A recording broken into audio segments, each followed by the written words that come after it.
Guys, good evening po sa inyong lahat. May good news po ako para sa inyo, no. Madadagdagan po yung price natin para sa dun sa sa mga sharer natin. Dahil si Sir Melchor Advincula nag-donate ng ibon para sa raffle natin, no. Napakagandang ibon, guys.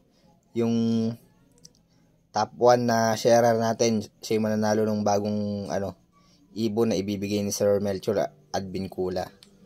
Ang ID ng ibon na ibibigay ni Sir Melchor, possible split ino, split par blue. Bali, pang Crimino Opa Project, tsaka Lutino Opa Project. Yun, dalawa na yun. Magkapatid. Kaya, yun. Sa top sharer natin, yun yung mananalo, no? Tapos yung pangalawa, yung dalawang visual, ibibigay na natin doon sa pangalawang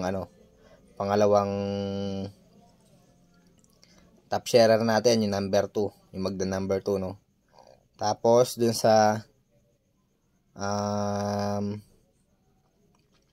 may mga top fan badge natin. Yun, yung Opa Pale Follow project natin, yun. Pair yun, doon natin ibibigay sa top share, may mga sharer badge natin, no, i-raffle natin yun.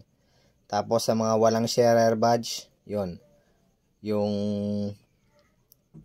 pair din na possible split opaline if cock, possible split pale follow, yun. Napakaganda ng mga ibon na ipamibigay natin. Bali 8 piraso lahat yun, mga kaibon, no. Yun, good luck po sa inyong lahat. Malapit na yung natin, raffle natin sa February 15 na po, 8 PM. Yun, wag po kayong mawawala. Dapat nanonood kayo ng live kapag magra-raffle na tayo. Yun. Yun lang po mga kaibon, mga kalapatids. Announcement lang po. Maraming salamat, ingat, and God bless po sa inyong lahat.